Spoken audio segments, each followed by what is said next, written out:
Hey everyone, thanks for listening to Sex with Emily. In today's show, I'm joined by Tom Stewart, the founder and CEO of Sportsheets, which is one of the hottest bondage brands on the market today. He's actually developed the most accessible and fun products that make it easy to keep your sex life exciting. So I think you're going to want to take some notes. And also we'll be answering your emails. I'm here with Menace. Thanks so much for listening. All right, people. It's time to introduce you to something that combines two of my favorite topics, oral sex and lube. If you're not a fan of going down, no judgment. This is going to change the game for you. It's the brand new gelato collection of flavored lubes from Joe. These gelato flavors are delicious. I'm talking dessert-worthy good. Choose from creme brulee, hazelnut, mint chocolate, salted caramel, and tiramisu. Use them one at a time or combine them to create your own recipe. I've tried them all, and they're amazing. Like all Joe products, the gelato line is a premium lube you can trust. It's a flavored, water-based personal lubricant that is sugar-free, paraben-free, and the perfect addition to any and all forms of foreplay. So next time you're craving something sweet, skip the refrigerator and go straight to the bedroom. With Joe's Gelato Lube line, you are the dessert. Go to my site, click on the Gelato banner, or go to my store to shop the complete selection of Joe lubricants. There's a formulation for every occasion, trust me. So if you're ready to be dessert, order some gelato for yourself at sexwithemily.com today. Into his eyes. They're the eyes of a man obsessed by sex. Eyes that mock our sacred institutions. Bedroom eyes, they call them in a bygone day. Hey, Emily, you got a boyfriend? Because my man E here, he just got his heart broken. He thinks you're kind of cute. A girl's got to have her standards. Oh, my. Do women know about shrinkage? Isn't it common knowledge? What do you mean, like laundry? It shrinks? Can we not talk about sex so much? Are you kidding me? Oh my God, it feels so good. Being bad feels pretty good. But you know, Emily's not the kind of girl you just play with. You're listening to Sex with Emily. We're talking about sex, relationships, and everything in between. For more information, go to sexwithemily.com because there's so much happening on our website. Here's what you got to do. You got to subscribe to the podcast because it just makes your life so much easier because I know you all love listening to it. And however you listen, when you subscribe, you can rewind, right, Menace? You can just go back to where you were. It doesn't set you back to Yeah, minute you're one. obsessed with that lately. I didn't know it. Do you know why? Because Yeah. I didn't know. Well, Because that would piss me off. There's certain podcasts I listen to, and I'm like, God damn it, I was at minute 18, and I had to go back.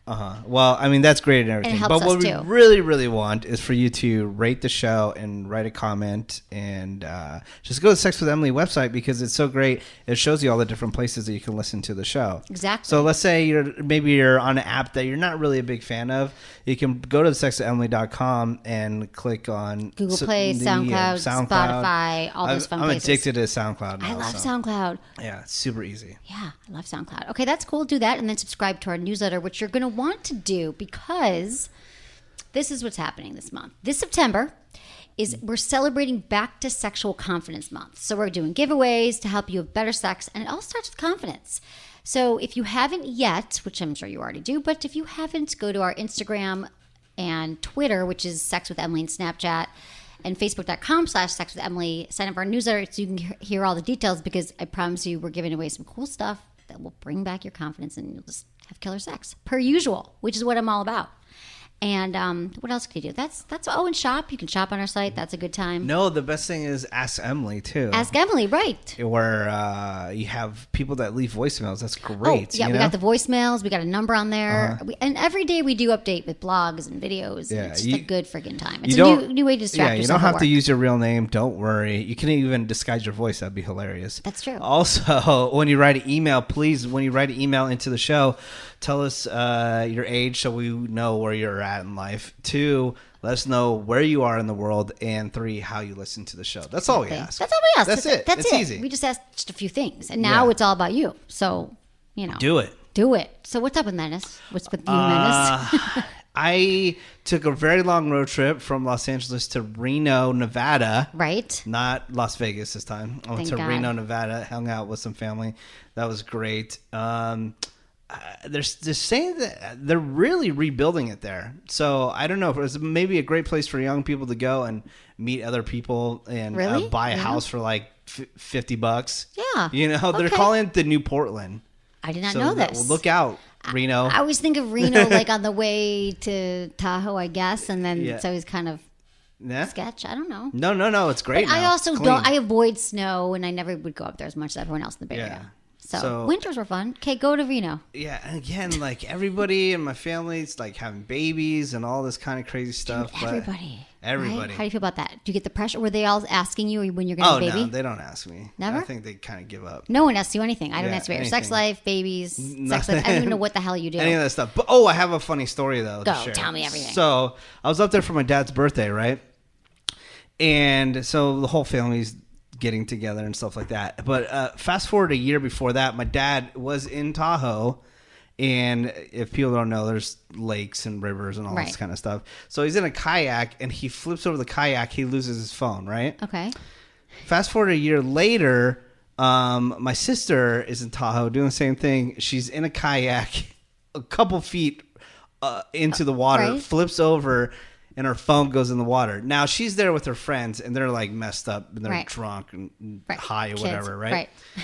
So then she picks up her phone. It's like glitching and all this kind of stuff. So usually when people drop their phone in the water, they put it in a bunch of rice. Right. Well, since they're all messed up, they're like, oh, just buried in the sand. It works like rice.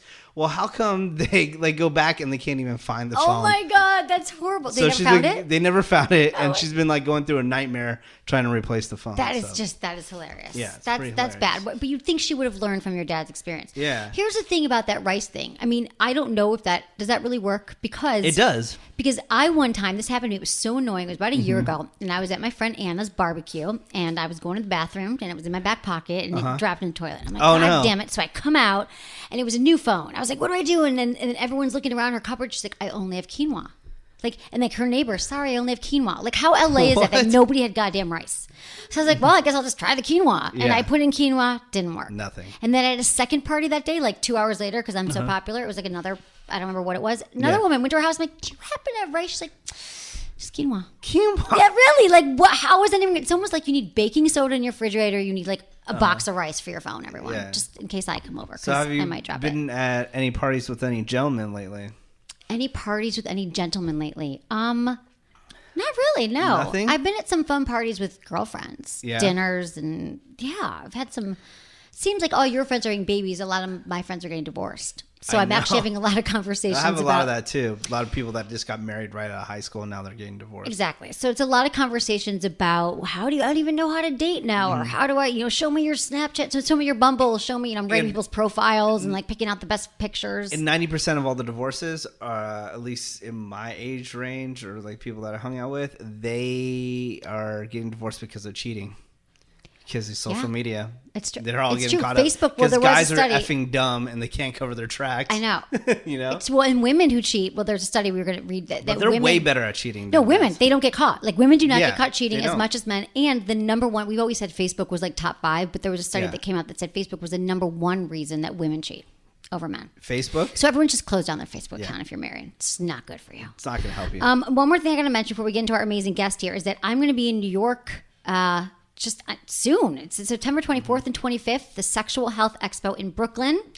And I'll be doing a live podcast on the 24th, Saturday at 1 p.m. You won't be there. I'm so sad. I know. I'd love to be in New York. But the Sexual Health Expo is awesome. They have workshops on a bunch of fun topics. Here's some of them.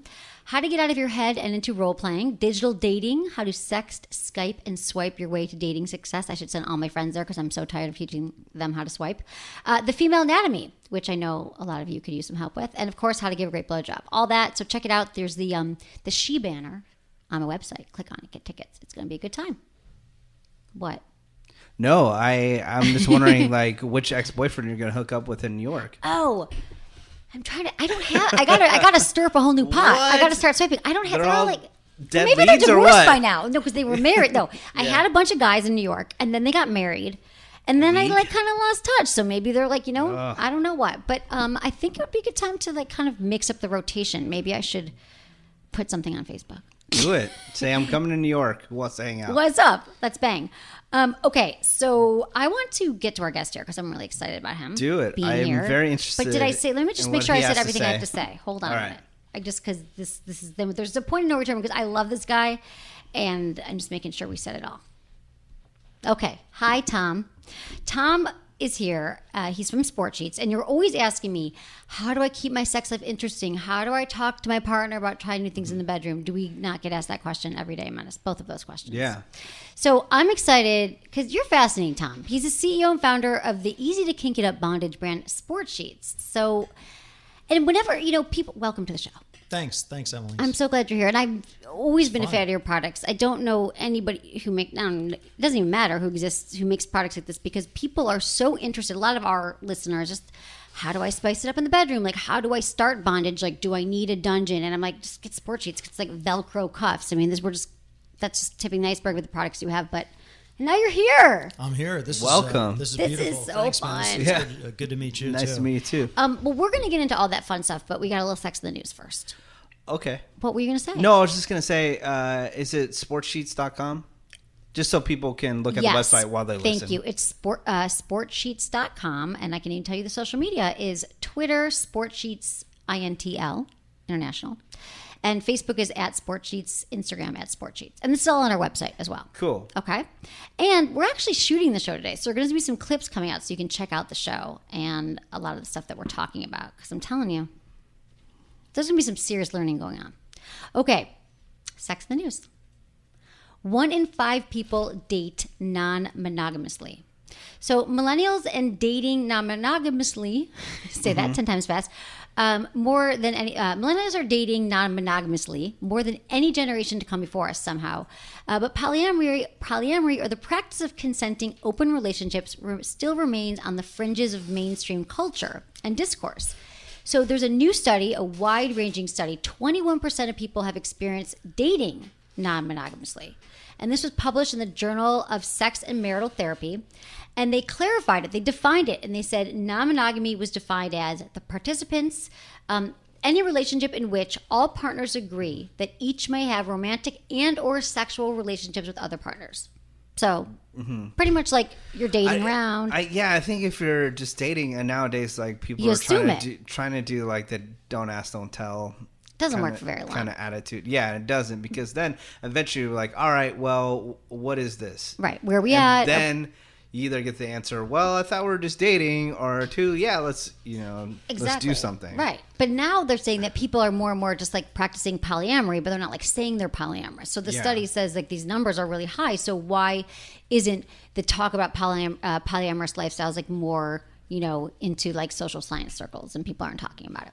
So, I think that's really, I'm trying to think, because when I first thought about it, I said, well, is that really how you're defining? Because I think a lot of people are casually dating and they're not telling their partners that they're dating. I think I know one person that's like super open about it with their partner. Other than that, they're just like, I'm dating, that's it. But then I think that, I don't know. What do you think, Tom? Do you think that there's polyamories on the rise? Well, I think a lot of the people that are coming out of college have been hooking up all these years, and I don't think the hooking up thing is stopped. It's not going anywhere. Why stop if it's working for you? If it's a good thing, right? But I'm wondering if they're telling if they're being open about it. I don't think they were open in school. I don't.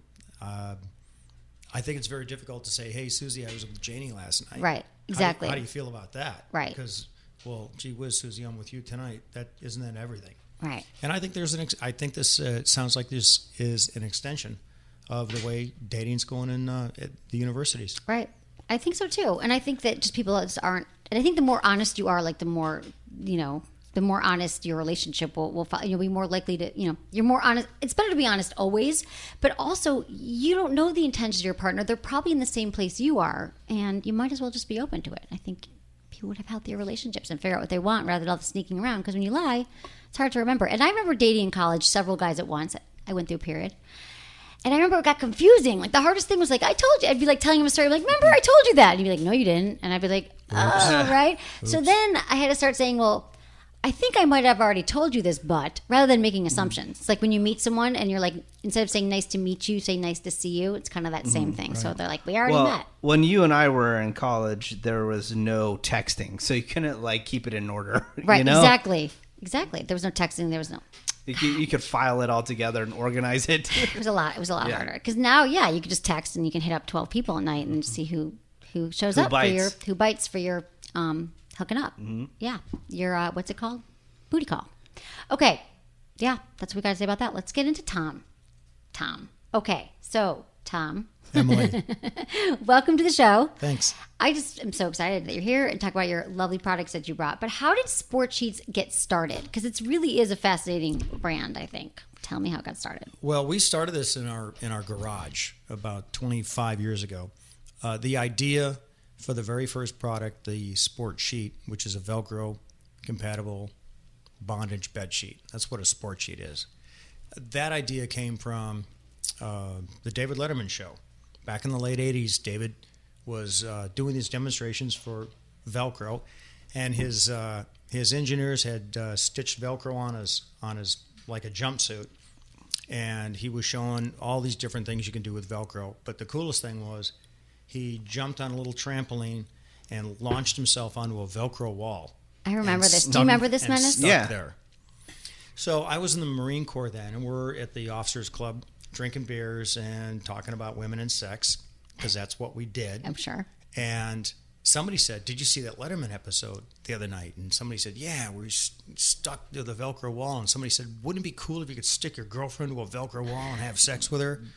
And all of us said, "Yes, that would be great." And you could peel her off and turn her upside down or turn her sideways. It'd be like sexual flypaper. Look, what a great idea. So this became sort of our inside joke. Right. And it was a like, joke. I want to Velcro that girl. Yeah. Right. I want to, we'd nudge each other when we saw somebody hot and go, "Hey, Tom, Velcro her?" "Oh, yeah, upside down." No, the she's Marines, sideways, I get it. Right. So there was, this thing never died. This idea never went away. And we started bringing in the girlfriends and the wives and just said, "Hey, if you could get tied up with Velcro or stuck to a Velcro wall, would you?" And the whole thing was like, as long as I could get out. Right, okay. I'd give it a try. Mm-hmm. And so it was sort of like, I translated that into, as long as I had a safety net, sure, I'd be up for anything. Right. Which I think applies to life. Totally. If you're up on a 6-foot, balance beam or something like that. Yeah. If you're not going to fall that far, okay. Right. A lot more people will bungee off a bridge if the bungee is attached. Right.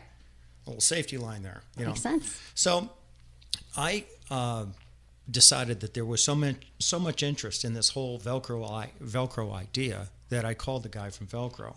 There's like one guy at Velcro? There is the guy from Velcro. Oh, nice. Oh my God, I wish I invented Velcro and Post-its. I called the 800 number. It's like 1-800-VELCRO USA or something. Right. Yeah. So you're like in your 20s at this time? You're like, yeah. Okay. Yep.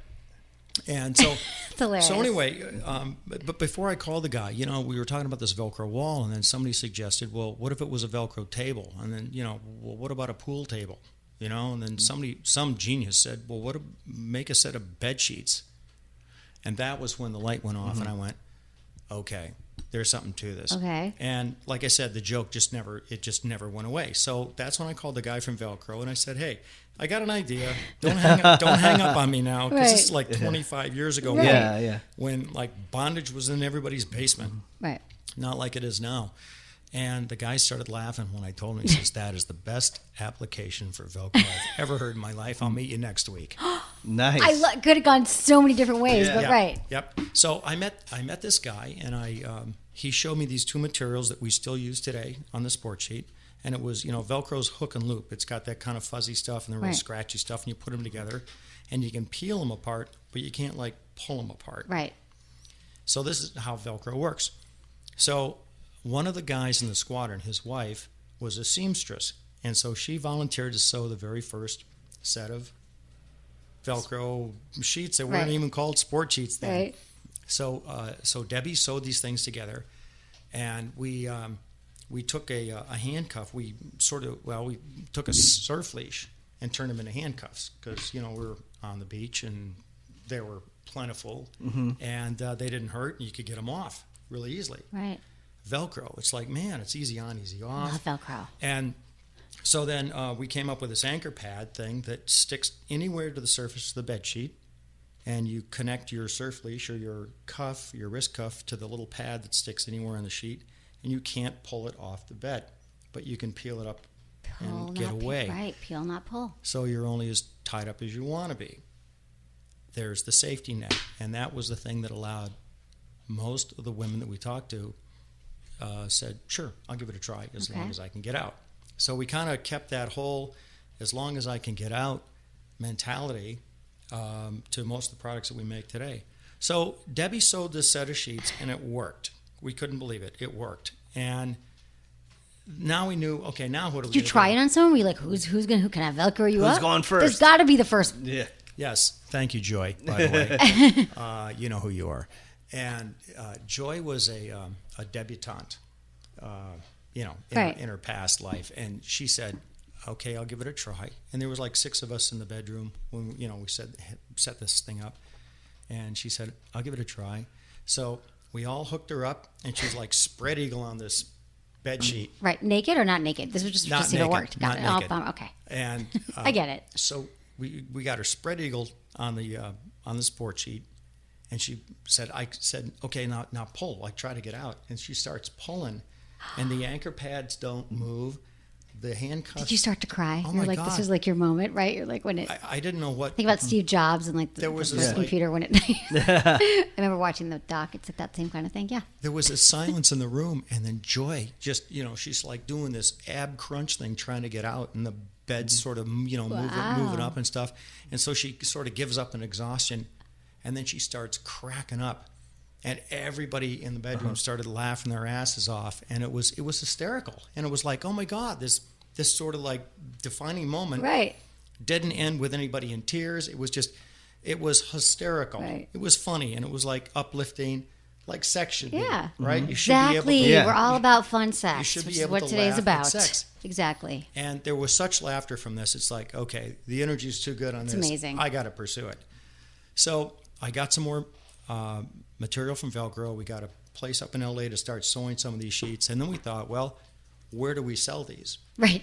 And that was... There was no Target then. Not that they would take it. I'm just kidding. That's true. But no, right. Where there weren't that many sex No, shops. they were like the ones that were all like on the side. Well, we're from Michigan. Right. So like, remember there was, what was it called? The one on the side of the road on the I-75. It was like some sketchy. You wouldn't go to the sex toy stores. Right. Okay. Because they were like... like you put quarters in the right. thing. And, Peep show. Peep shows. Right. Right.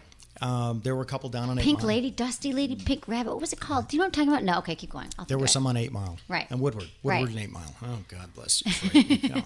Love Detroit. And we, so anyway, we went to a show here in Los Angeles, and it was called Sensuality or something like that. And my brother met the guy from the Lifestyles organization, which was a swingers organization. He told him, he says, hey, we're having a big convention in like 30 days.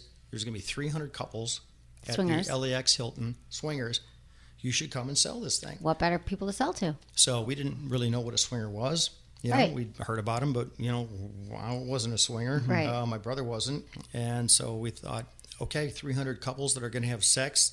Let's see if anybody will buy it. Wow. Okay. So we took it and we set the sport sheet up in the little exhibit area, and it was the hit of the show. And we sold every single one. Oh my That's God, awesome. that's amazing. I think we only brought 20. We didn't have any packaging or anything like that. It's just here. So it did you is. have cuffs and stuff? That were you selling the cuffs with it too, or was the It came, okay? It came with the as cuffs that you made from the it was a fully fitted sheet, and it king or queen, and we had 4 cuffs and 4 anchor pads, 1 for each arm and leg. So it was really cool. And the cool thing about the swingers was that they'd buy this set like on Friday night, take it upstairs to the room, do their party, and they'd come back down Saturday and they'd say, oh man, it was awesome. We had X, Y, and Z people on this thing, but you need to make me this, and I need a blindfold, and I need a thing. Oh, and I was going to ask you, how did you come up with the rest of the product? Because you have the blindfold. I mean, I always tell people, like, if you want to try kink, you're interested in it, I always say, just get the sport sheets, like the beginner kit, where you have like, the handcuffs, and you have the blindfold and the ticklers, which is what you need. Oops, the feathers and the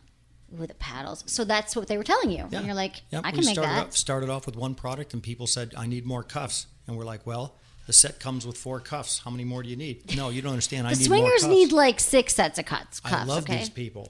And Right. so they're asking for all this extra product that we don't have, and I'm going, well, I don't make that. My brother's nudging me. He says, yeah, you do. Yeah, you do. Oh, yes, sir, we do. How many would you like? And that began the whole expansion of the product line. We started off with the sport sheet, the one product. Now we've got over 400. Yeah, you guys have so many Nice. products now. I was on your Yeah. site. Yeah. Where are it's you really guys cool. based out of? Not here in Los Huntington Angeles? Beach. Oh, Huntington Yeah, Beach. yeah. Nice. Yeah. So you guys kind of brought the S&M world of BDSM to the mainstream. I'd like to think so. Yeah. And, we were really sort of, I guess, the heretics of BDSM back then because you could escape. You could get out of this. And right, because it was like people this, think of it, there's a key, and what if you lose the key? And so there's like a safety to it still. Yeah, and a lot of the traditional, restraints were, once you tied your partner up, they couldn't get out unless you let them out. Right. And that was pretty much the thing that freaked people out about even trying bondage is like, man, I don't trust this guy, or I don't trust her. Exactly. We have that a lot of times, even when there's not bondage involved. Yeah, no, the house burns down. We met though, so we've met a few times. But so Tom, how I always go to my sex shows, my sex trade shows. So last year we have some found footage that we should also post. But Tom, I was there, and producer Madison was there, and they have the coolest spread because they've got the sports sheets out, and they've got the cuffs, and he was like, "Come here," and he tried. Like I'd never actually, I have the underbed restraints. I mean, I have some, spreader bar, but I'd never tried the actual like sheets with you, the founder on, and you were like tying me up. We've got video, spreader bar, the whole thing, and you're quite a professional now. You've learned your skills since then, obviously. And you're incredibly flexible. I am flexible. I am flexible. I was a good little fun. model, but I was like, wow, this is really cool. And then I rode Madison with the doggy strap. Nice. Strap. That was a good time.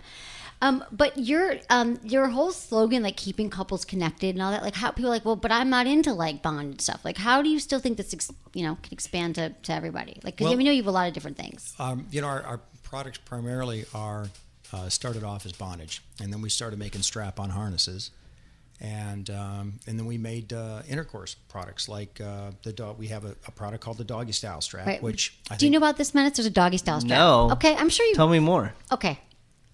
Well, doggy style strap. How does it work? It's pretty freaking cool because people are like, Sportsheets? Can you get me a doggy style strap? But people always like, how does it work, Tom? You invented it. Well, you tried this with Madison, right? Okay. She loved it. She still talks about it every day. I'm going to start riding around the office with it just for fun. The doggy style strap in a hetero relationship, a guy behind the woman puts this strap with a pad. The pad's about 6 inches wide and about 12 inches long, and there's a nylon belt that goes on the outside of that. So it's very comfortable up against your skin, but it gives the guys handles on the end of the strap. They're loops, and you can adjust these, for however big or small your arms are. And what it does is you put it right above the woman's pubic bone, not on her tummy, but right above her pubic bone.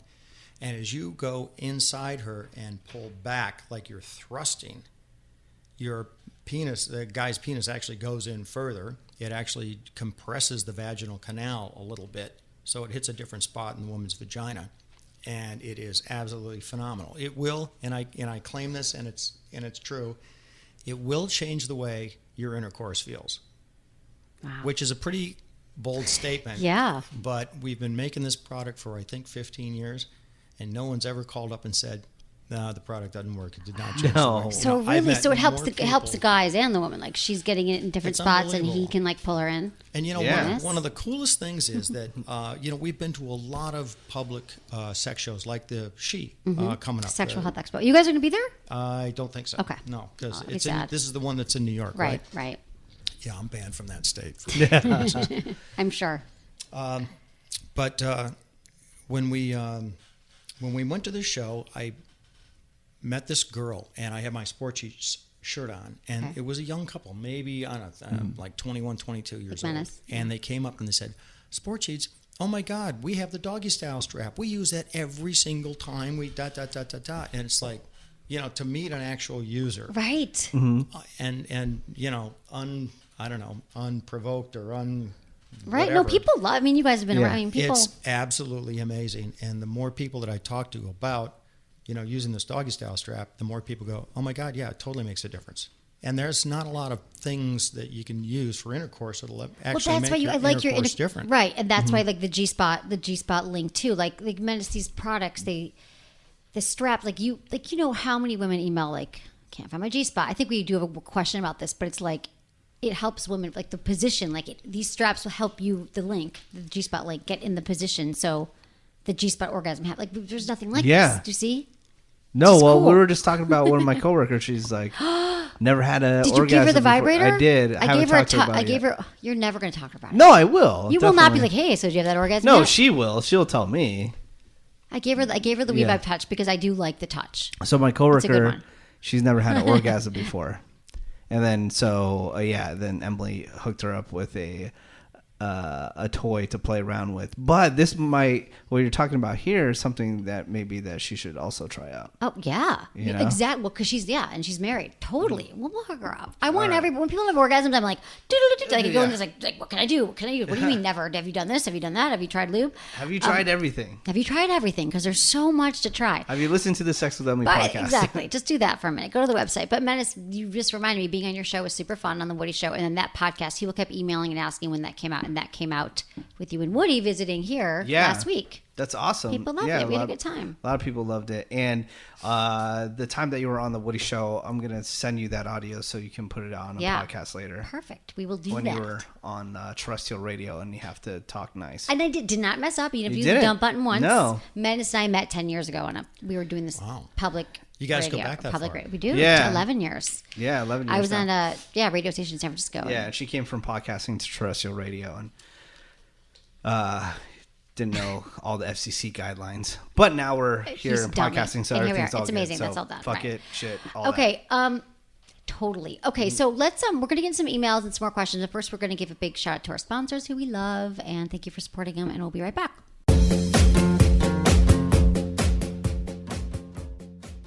If there's something I've more of than toys, it's cosmetics, and it seems like I don't even use half of them. My makeup counter looks like, well, you can probably guess because I bet yours looks similar. Just when things seem totally out of control, the folks at Kopari asked me to try their line of multitasking beauty products. Kopari's products are made from 100% organic coconut oil, and unless you've been living under a rock, coconut oil is huge these days. Kopari's products are free of sulfates, silicones, GMOs, and parabens, none of which you want on your skin. I've been using Kopari's Balm, Scrub, and Body Glow for a while now, and I love them. But my favorite is Kopari's Organic Coconut Melt. It's amazing. Melt is great for your skin, no matter what you use it for. Bath oil, shaving oil, massage oil, and it's not just for your skin. Kopari Coconut Melt makes a nourishing hair mask because it's packed with vitamin E and proteins that keep hair long, strong, and shiny. And it smells amazing. In fact, I wore it to my office last week and everyone's like, what smells so good? What smells so good? It's you. Yes, it was me. I smelled amazing because the melt, it's delicious. Thanks to Kopari, my skin and hair look amazing, and so does my counter. Sex with Emily listeners can now save 20% on Kopari products. Just go to koparibeauty.com/Emily. That's KOPARI beauty.com/Emily today. Okay, everyone. Thanks for listening. Thanks for staying with us. I love this. I love your stories, Tom. Really? Listen to you all day? Well, I like how Menace. You kind of, you weren't a major company when you just started out and said, all right, I'm going to start crapping out a bunch of products. You actually had an idea. You brought it to the table and you made it happen, which is awesome. And now you have a bunch of other products. And I'm looking at a box right here, the one that's closest to me. Oh. Now, what is this? Now, is that a gentleman actually wearing a strap-on, or what's going on with this? What's it called? Good question, Menace. Yeah, it's called the Everlaster Stud. It's actually it's a strap-on for guys with a hollow dildo on it. Okay. And it's for guys either with who are having a hard time getting it up, or if after you have sex and your partner wants to keep going and you don't have an erection again, you can put this thing on and you guys can go all night long. Wow. It's pretty cool. What's this one called? It's called the Everlaster Stud. Of course, what a stud. Now that would probably be good because we get tons of emails all the time about what do we do about premature ejaculation and all that kind of stuff. And it is a process. I mean, Emily has the app that you can download, Kegel Camp. You can, and there's a lot of different processes but it takes time to get to that point. So if you need an immediate fix, that would probably be a good one. Yeah, he just straps this on, and it's like, what size is it? That fits. How do you decide? That no, fits. but like, how long is the penis? Well, the penis is about 6.5 inches long. Oh, that's so like it's about average. They say the 6S, the iPhone 6S. Yeah. The average size of the penis, 6.5. Right. Okay. I didn't know that there was that comparison. Well, it just came out. It's easy for everybody to be like, oh, really? God, So 6 inches fits right But in your we don't hand. like, right. All penises are fine and beautiful. So you have the Everlaster. Now, that kind of brings up a big point. Now, I think 2016 has been the year of pegging into the mainstream. So. Yes. I swear, because there's a TV show that I'm really into called Broad City. Yes, I love Broad City. Broad City on Comedy Central. It's freaking hilarious. And they spent a whole episode about pegging. Really? Right. Which was hilarious and awesome. But again, that's something that's coming into the mainstream. It is. I know, like when couple 3-4 years ago, whatever, when we were in San Francisco, a girl came into the studio and she's like, "Oh, I just pegged the guy for the first time." Right. I'm like, but what the hell are you that was like talking 6 years about? ago. Exactly. You know, and now it's just like all over the place. People in the mainstream pretty much know what it is. Pegging's now. like the new squirting. Yeah. Right? Yeah. So I feel like Pegging, it's all about squirting. squirting. Pegging, Taking squirting. over. Yeah, you could do that. Okay, so let's talk about pegging. Let's talk about pegging. So, I mean, because when you started out, you were like, I've never swam. You weren't into any of this stuff. And now I'm assuming your lifestyle, I don't know, has evolved into incorporating more of this stuff? Well, more of your products? More of your sexy, fluffy, hard I probably test every product we make. I mean, we develop a lot of products. Menace, you were mentioning, how we've gone from one product to 400. We have invented the majority of those. Some we made variations, like a blindfold. That was invented about 4 billion years ago. It was actually a dinosaur fossil skull that they found with a blindfold on it. The blindfold. It's always sexy. Take away one sense, everything else feels really good. Dinosaur blindfold. Right. I love it. But pegging, okay, so It was bedazzled. when were you first aware, that like anal play was a thing for men? Like when did that start coming into, or what was your experience? Well, when did you find out about it? Because Yeah.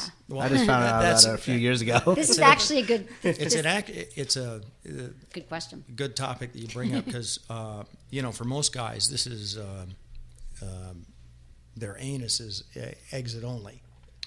Yeah, forbidden Straight fruit. guys. And of course, we don't feel the same way about Not a all woman's gay men, yeah. anus. Right. A woman's anus is for entry and exit. It's our double standard that we get to apply because we're men, and this is America. God dang it, and that's the way it goes, right? Mm-hmm. Yeah. Until pegging comes along, and then women now get equal opportunity if the guy's into it. Mm-hmm. And there's some barriers to the guy being into it. Most guys probably, if you just popped a question to them like, "Hey, can I, stick something in your butt?" No, right? Right. Pretty easy to say no to that. And it's interesting because, back when we were putting people on Velcro walls and Velcro sheets, the ladies said, "Yeah, if I could get out, I'd give it a try." Most guys wouldn't even say, "No, right. I won't even give it a try." Which kind of talks to a lot of the ignorance of men, of young guys especially, because I think the older you get, the more experiences you have. Right, and more experiential. You're open right. to them. But, for young guys, it's pretty right. They're like, focused. no way, like that would make me gay, or it's taboo, or whatever it is. But they don't realize that the prostate stimulating that could feel really good for a lot of men. And a lot of guys haven't had the opportunity. They haven't had a finger in their ass, the correct way to stimulate the prostate. So, it would take a savvy woman to introduce this to perhaps a willing guy. Right. And if the guy's open to it, then they can, they're on their way to new right, discoveries. but getting both of those, the woman open to it, understanding, and the guy wanting it, and then even being able to communicate about it. Yeah, and the weird thing is, it was a guy that helped me discover my prostate, sort of inadvertently.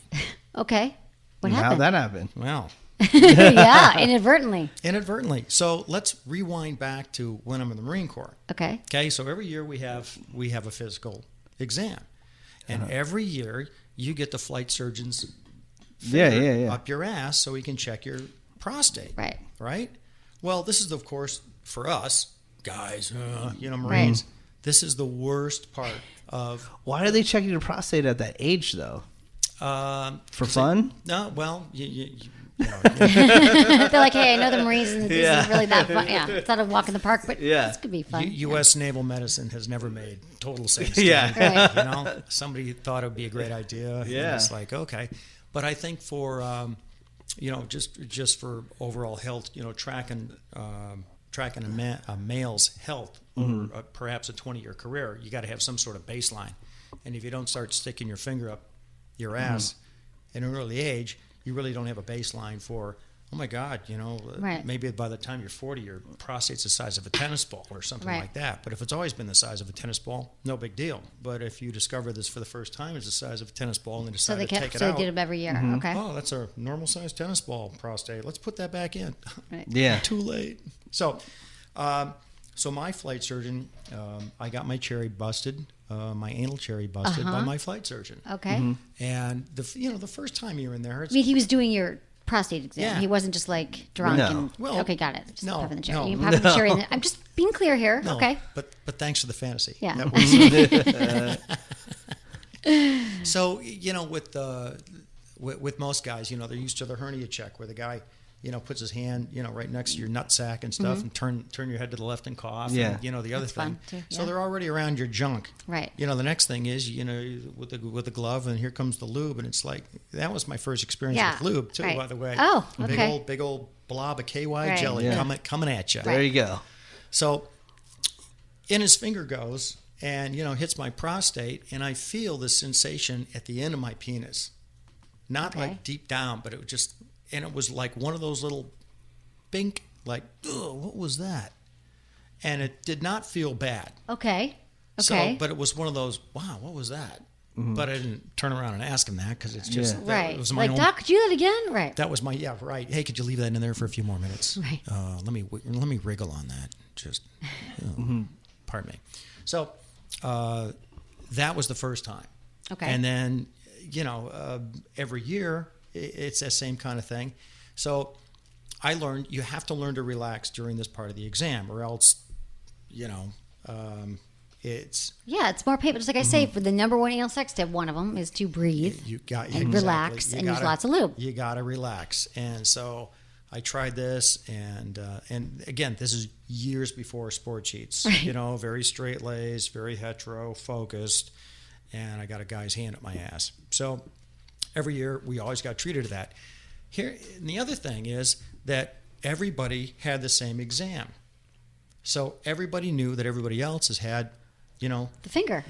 Doc Rogers' finger up their ass. Right. And so we all talk about how miserable it is. So guys are talking about their buttholes. Right. But in this context of, oh, yeah, Jesus, I got to go get the finger wet. Right. Yeah. Hey, say hi to the, right? Right.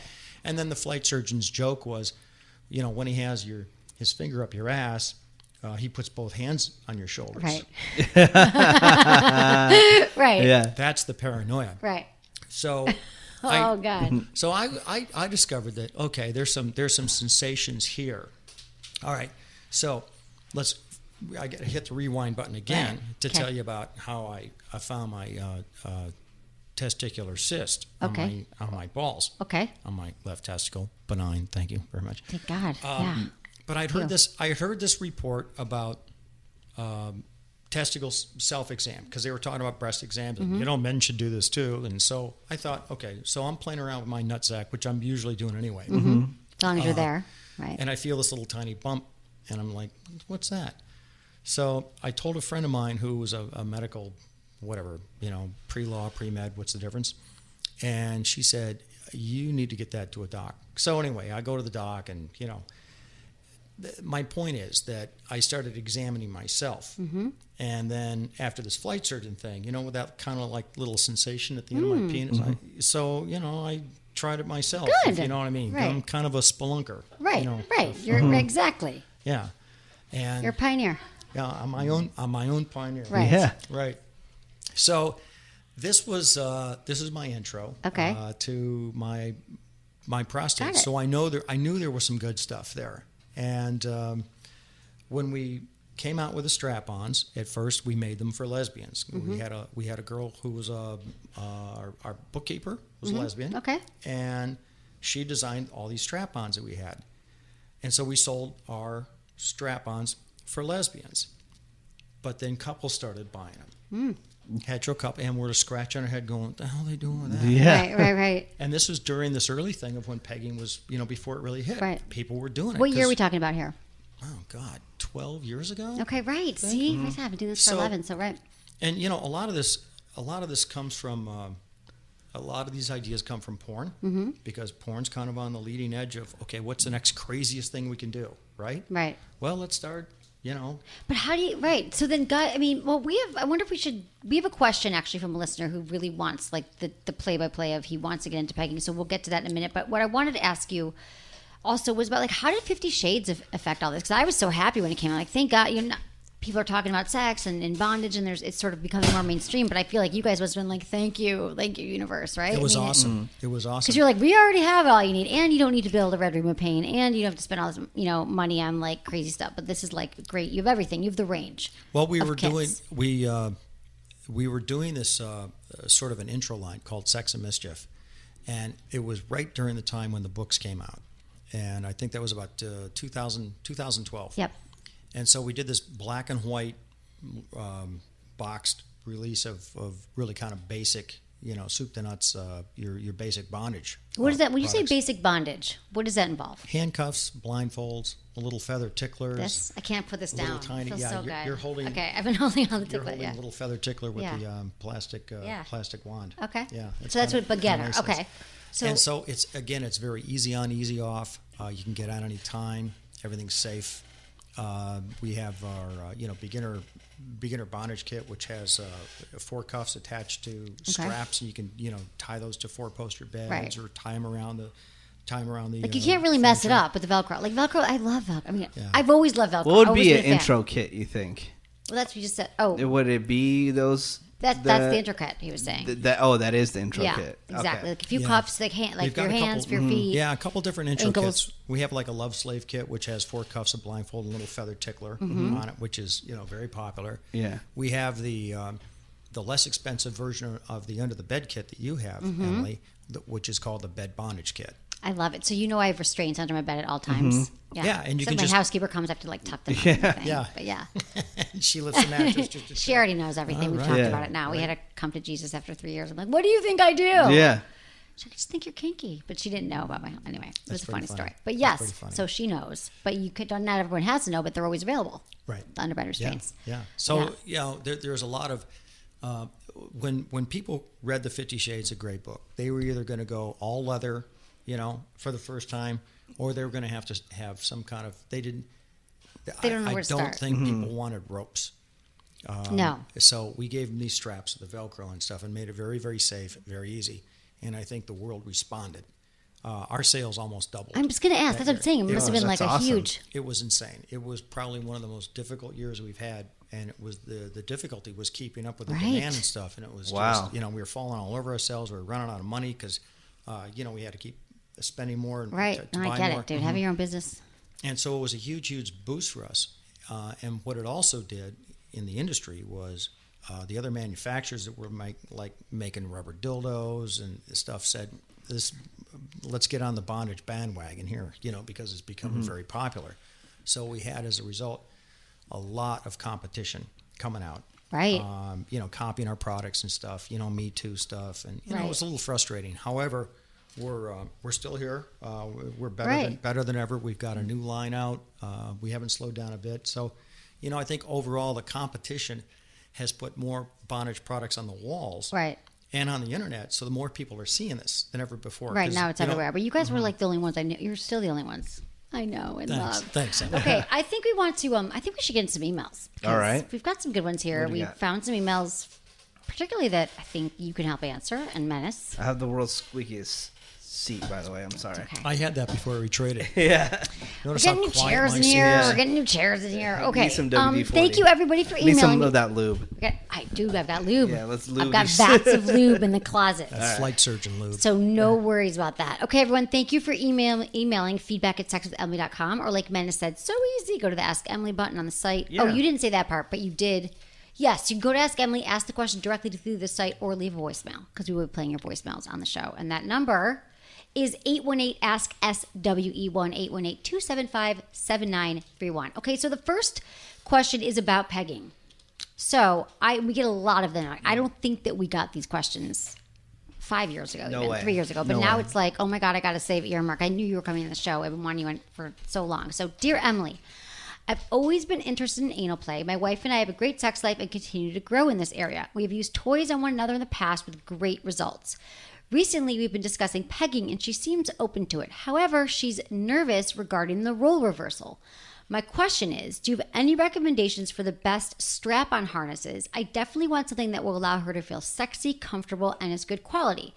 If the harness is uncomfortable or doesn't fit well, I know she'll be more self-conscious and embarrassed and will be reluctant to try, hoping for some guidance.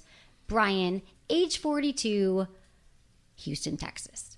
So I feel like this is more about like the how to do it, you know, like which harness should you get and stuff. But I'm wondering though, also like with are couples just like, hey, tonight let's sit home and like Netflix and peg, you know, like is it how much like prep, you know, has to go into what is she, you know, we could start with buying the product first. So what would you recommend for a beginner strap on?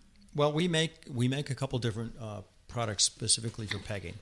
We make the newcomer's kit, which is a very, very simple strap-on harness with a little tiny dildo, real slender, maybe about as big as a guy's finger. Okay, you know, just for start, because the for size, starters, right? And then we do another one. It's called the Anal Explorer Kit, which has 2 different sized dildos. Okay. You know, the right. little starter and then a little bit bigger. Okay. So, this is a very, very. This needs to be discussed. This is not something you can, you know, pop on your partner, like right. come out of the closet with a strap on. Yeah. Right. Hey, Brian, tonight it's yours, you know, and right. I'm giving it to you know. It's well, like, this is what I wanted. So you really need to. I want to break it down because let's say he's like, okay, great, you know, we'll go to Sportsheets, you know, all these products you talk about, we'll get it. But then it's home, and that's what I'm saying. She's like, well, tonight, you know, what does she have to do? He's saying, you know, so she's not as nervous. Right. How do you prepare? Walk me through the experience. Well, if you. Guys can maybe relate to this, that think about the first time you bring a new tool home, a new power tool, or a new drill, okay? You want to find out where the switches are, how to plug it in, if it's cordless, how the battery snaps into it. You have to familiarize. Right. If you're going to use this tool to punch holes in wood or something like that, you want to have an idea. You don't just stick a brand new drill right up to a wall and pull the trigger and get great results, okay? I mean, you could do that. You eventually get the hole in the wall with the drill, but the thing is that the guys can relate to that. Okay, right. You know, I understand. So what I'm talking about is the woman Brian's partner has to get comfortable with the drilling. Get this product, and I'm going to encourage you to get a Sportsheets product because it won't break. It won't break your heart right in the middle of your scene. Right. We make good quality, guaranteed for life products. So it's important to get a good quality one. We have silicone dildos. Right. And that, you know, they're all body safe. Right. But okay, but what about like the process? Like she should wear it? You're saying take out the drill and plug it in. Like you're saying she should wear it and walk around the house. Absolutely. And be like doing the dishes and like practicing with the peanut. Like I've tried it. You know, you're like, whoa, I got this on. Guys take it for granted because we were born with this thing. Women have never worn if you've never put a strap on with a dildo, a woman has never had anything like this. The weight, it just feels, different. Yeah. You want to put it on ahead of time. And if you're going to if you've already talked to your husband about this, you'll want to put it on before he gets home and do the dishes, make dinner. Really? So you're like, I'm comfortable, and you start like thrusting. Okay. Yeah. And walk around. I mean, strut.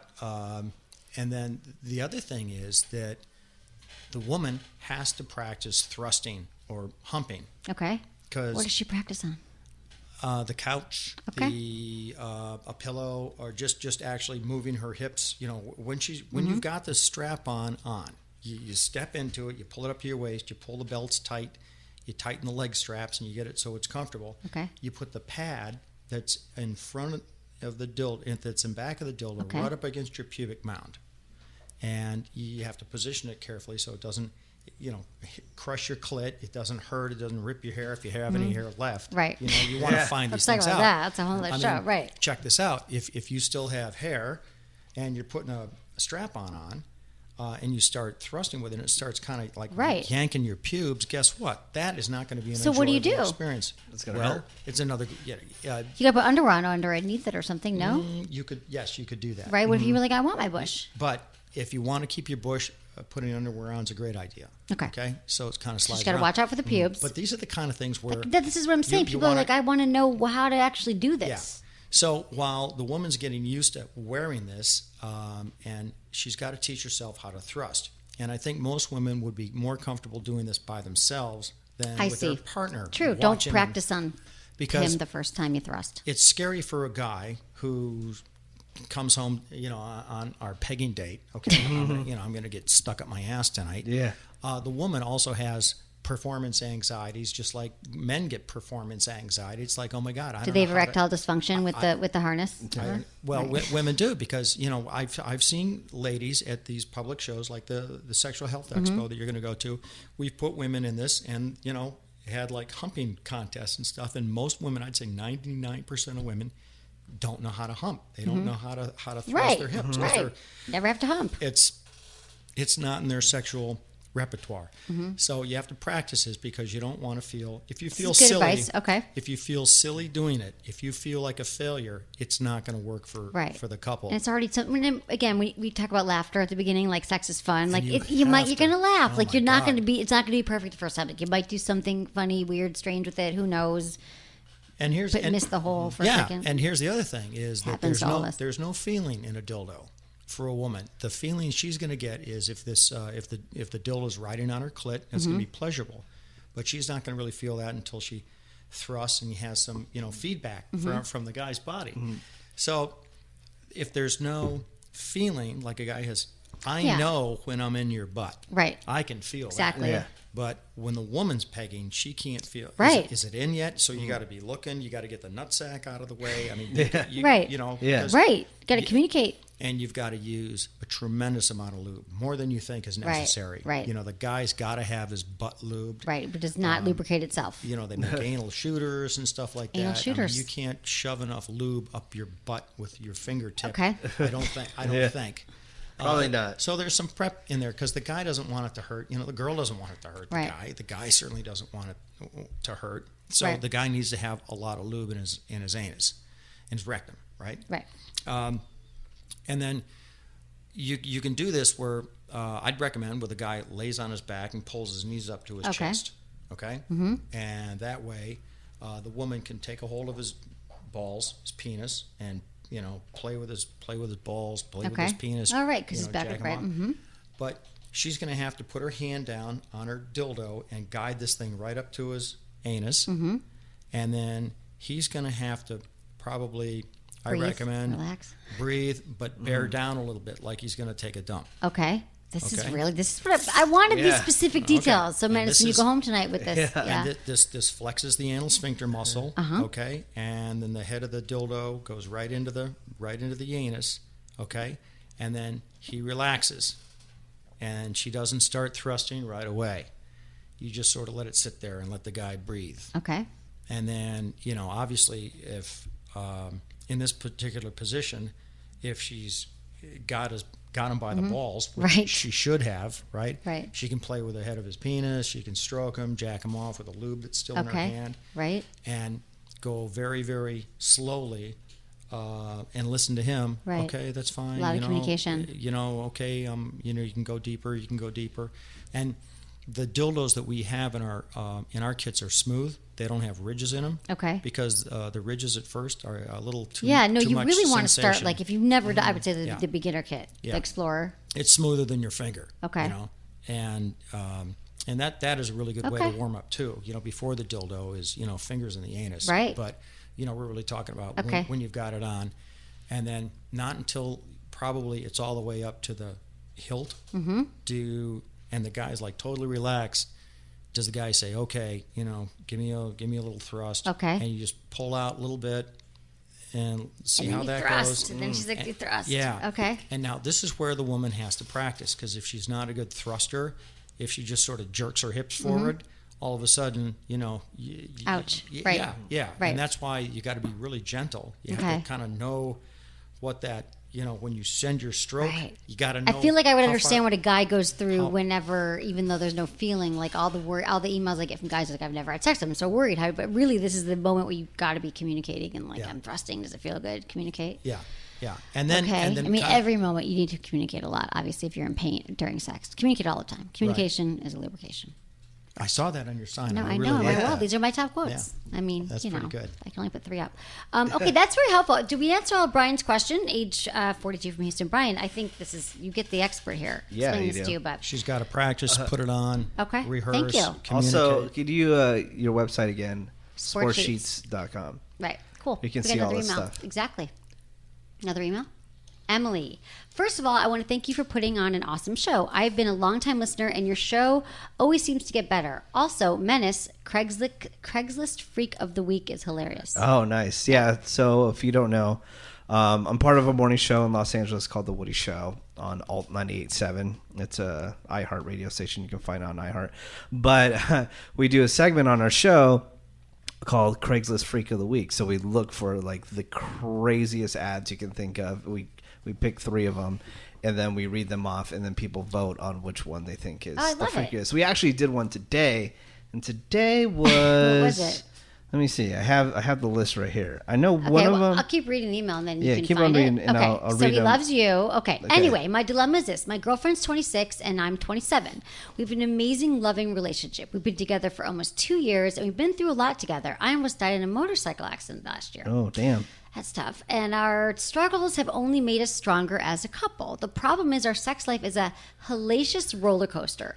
We go through periods of stellar sex and keep our heads up, can't keep our hands off each other, to times like now where we go for a few weeks and barely even touch each other, let alone being intimate. Is there anything we can do to avoid these ruts altogether? Thanks, Tyler, age 27, Texas. We got 2 Tyler. Texans. 2 Texans. A lot of people in Woody Texas. Show listeners in Texas. Yeah, a lot of them here too. Yeah. Okay, so we've this is common, I think, in all relationships, that your relationship, your sex life is gonna ebb and flow, you know. Mm-hmm. And realizing, I like, Tyler, that you realize that you're in a rut and you're talking about it and you're emailing it to me, and it sounds like you guys still have a connection because at least you still have the ups and you got some downs. So, like I always say, talking about sex can be great aphrodisiac. If you guys have never actually even really talked about it and like, hey, is there something that you've been wanting to try? Maybe you've been wanting to try. We'll get into like some good beginner things. Like maybe you've never been, maybe she's got a fantasy of being blindfolded, or you want to be blindfolded.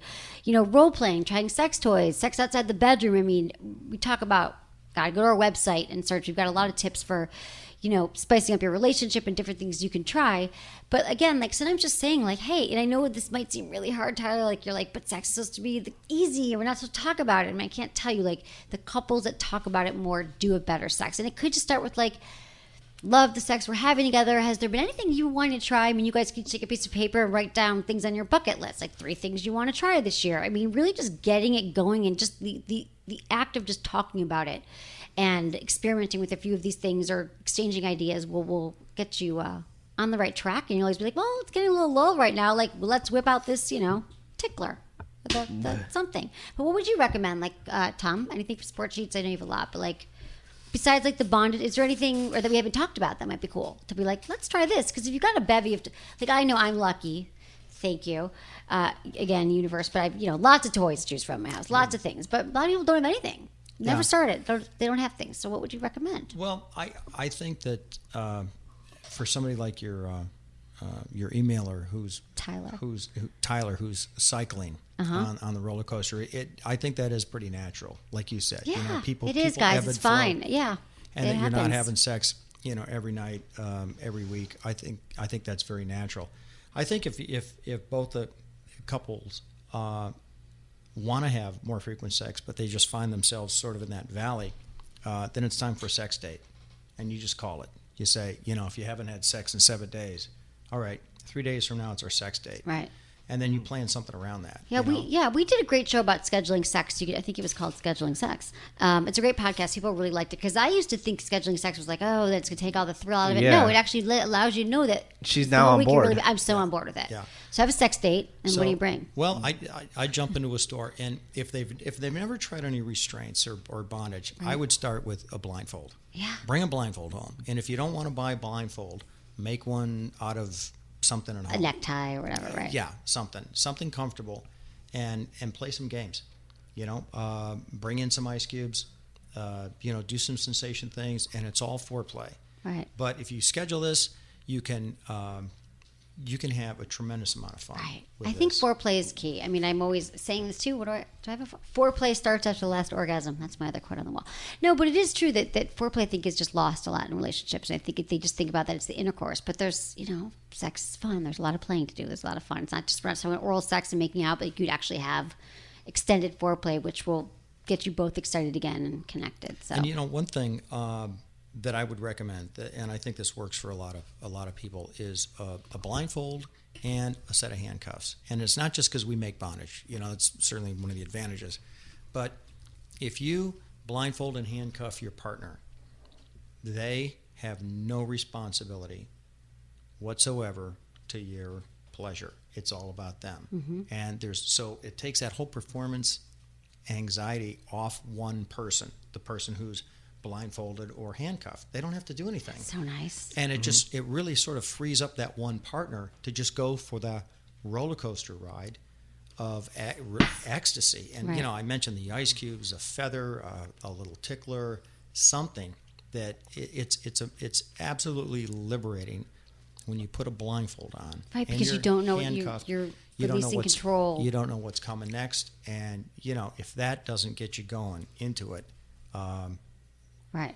Yeah. That'll do it. And just putting the blindfold on does, not only is it like, kind of this mystery, but it also, you take away one sense like eyesight, then it makes everything else more heightened. And right. it's a freaking good time. Yeah. And I love the idea about you writing down, 3 or 4 the bucket things. list. Yeah. That works. I hear people all the time be like, thank you. And swap lists. Yeah, swap it. It's good. So okay. I never knew that you wanted to do that. I do want to do that. We'll do it after the show. And we're also, so thank you so much for being here. That's all we have time for. This was amazing, real Tom. quick, though. Here, you got your Freak of the Week. Freak of the Week. Yeah, Go. so these were the things that people had to vote on. So number 1 was this guy who claimed he used to be a medical doctor, and he can do medical-induced orgasms. Okay. He can come to your house, which was kind of creepy and scary.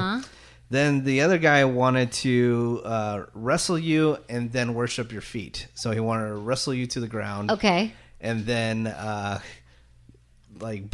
his worship face your feet. all Right, over exactly. your feet. Foot fetish. And then the last one, the guy was just being an asshole. He just wanted, I'm looking for a skinny girl. I just need a skinny girl. And he had to be like some twig or something like that. And that's all he wants? Yeah, he was just being a dick. Got it. But, mostly the Freaks of the Week, is it mostly sexual? Are you saying freaks, is it usually sexual stuff?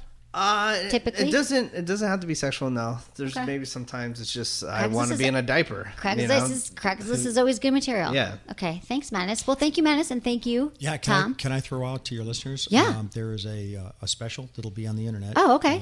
I didn't even know this. Yeah, and they can go on there and just type in the code Emily and get 25% Oh, that's off. awesome. So nice. It's not free, but it's pretty damn close. No, that's good. That's amazing. And they can explore. There's so much on there. And you can also email me if you need anything about it and more suggestions. This was great. I really wanted people to get into great. rather than me just saying go peg, go blindfold, go cuff, you're the man. I love hearing your story on how you started. I know. Great. That's my favorite. And if you guys haven't seen the David Letterman clip, you got to look that up on YouTube. Velcro David Letterman YouTube. It's That's amazing. how it all I think I started. still remember it. Yeah, it's amazing. Thank you so much, Tom. Sportsheets. You can find all the information on the website. Thank you, Menace. You can find him at Menace and all those At places. Menace, MENACE. That's right. You can find Twitter me and Instagram. everywhere. Thank you, everyone, for listening. Was it good for you? Email me, feedback@sexwithemily.com.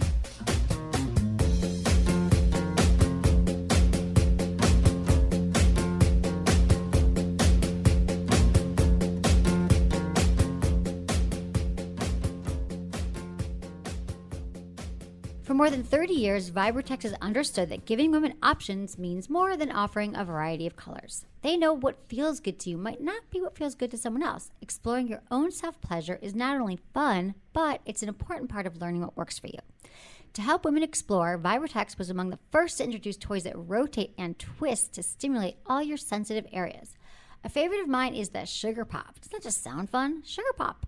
What makes Sugar Pop from Vibratex so unique is its belly dancer-like motion that twirls the shaft around, hitting you in all the right spots. It makes it even more irresistible as a uniquely shaped external vibrator. The Sugar Pop features 4 intensity levels, 5 vibrations, and 5 rotation patterns, creating an amazing range of customizable sensations. It's splash-proof and, of course, made of Vibratex's supple and 100% body-safe elastomer. If you're ready for one of the most unique experiences you can have with a Vibe, I suggest you give the Sugar Pop a twirl. Get it? Because it twirls? The Sugar Pop is just one of more than 50 unique Vibratex products available for your own experimentation. Visit Vibratex.com to see the full selection or to learn more about the Sugar Pop. Thanks for listening.